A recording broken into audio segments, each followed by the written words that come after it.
दिल्ली के पूर्व deputy CM Sisodia jail में है और अब सीएम यानी कि अरविंद केजरीवाल को सीबीआई ने समन भेज दिया है। शराब घोटाले में उनसे 16 अप्रैल को 11 बजे सवाल जवाब होंगे। केजरीवाल को सीबीआई का समन मिलते ही सियासी घमासान शुरू हो गया।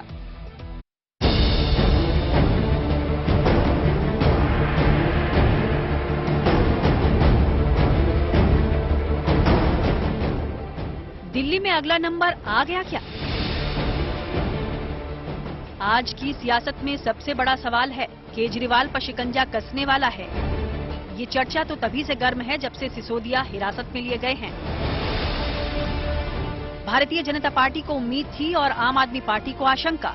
चर्चा थी कि देर सवेर शराब घोटाले की जांच के दायरे में दिल्ली के मुख्यमंत्री भी आएंगे और ऐसा ही हुआ। 16 अप्रैल यानी रविवार को सीबीआई के सवालों का सामना करने के लिए केजरीवाल को समन मिल गया और मिलते ही दोनों पक्षों ने कहा, हमें तो पहले से मालूम था। जिस दिन दिल्ली की विधानसभा में दिल्ली के मुख्यमंत्री अरविंद केजरीवाल जी ने कहा था कि देश के प्रधानमंत्री नरेंद्र मोदी जी के दोस्त,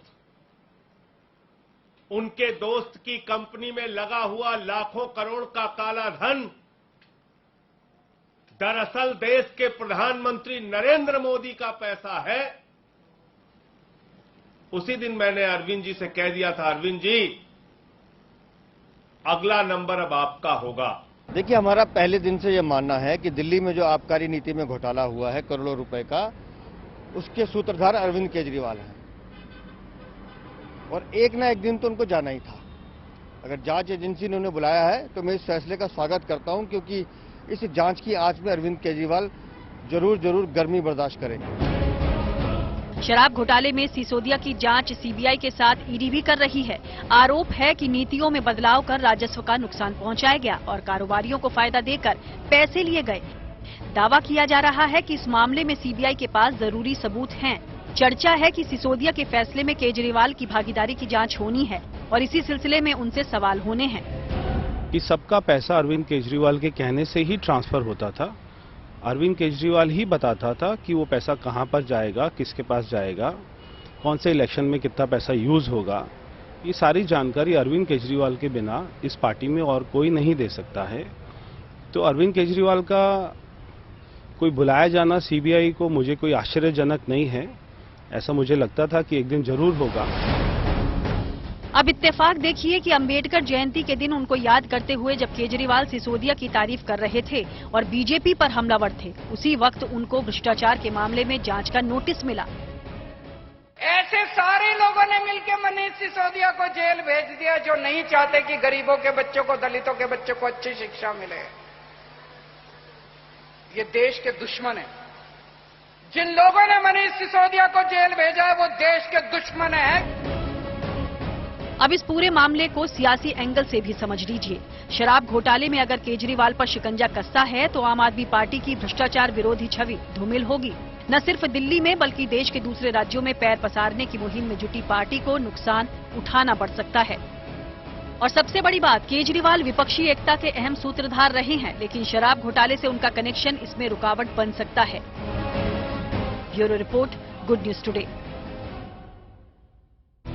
राहुल गांधी ने तय समय से पहले ही अपना बंगला खाली कर दिया। आज शाम 12 तुगलक लेन से उनका सामान 10 जनपद यानी कि सोनिया गांधी के आवास में शिफ्ट कर दिया गया। हालांकि 20 अप्रैल को सूरत की अदालत मानहानि मामले में फैसला सुना सकती है, लेकिन फैसले से पहले ही राहुल ने बंगला छोड़ दिया। कहा जा रहा है कि इसके भी सियासी माने हैं। कांग्रेस नेता राहुल गांधी अपना घर खाली कर रहे हैं। इस वक्त हम लोग तुगलक लेन पर हैं। ये कॉर्नर का जो बंगलो है ये उन्हीं का है और वहां जो आपको ट्रक खड़ा दिख रहा है उसी में पैकिंग चल रही है। यहां से कांग्रेस के सूत्रों के मुताबिक वो 10 जनपद जा रहे हैं। 10 जनपद वही सोनिया गांधी का रेजिडेंस, जहां पर अब यहां से वो शिफ्ट होंगे। अभी तक उनके लिए बंगलो डिसाइड नहीं हो पाया है। जो वीवीआईपी स्पेसिफिकेशंस होते हैं वो एक बंगलो के लिए जो वीवीआईपी पर्सन राहुल गांधी जैसे हैं वो अभी तक आइडेंटिफाई नहीं हो पाया है। उसी की वजह से फिलहाल वो अपनी मां के साथ, सोनिया गांधी के साथ रहेंगे वहीं पर ये सारा सामान लेकर के जा रहे हैं। 22 अप्रैल आखिरी जो अल्टीमेटम वाली तारीख थी, आखिरी जो डेट थी वो 22 अप्रैल की थी, लेकिन फिर भी वो जल्दी ही यहां से अपना सामान पैक करके जा रहे हैं। इसके पीछे दो कारण हैं। पहला ये कि 20 अप्रैल को सूरत कोर्ट में सुनवाई है और कांग्रेस इस उम्मीद में है कि उनके फेवर में फैसला आएगा। दूसरा ये कि यदि उनके फेवर में फैसला आता है तो उसके पहले ये जो शिफ्टिंग हो रही है इससे एक बड़ा मैसेज भी दिया जाएगा और कांग्रेस वापस से इस पूरे मामले को भुनाने की कोशिश करेगी।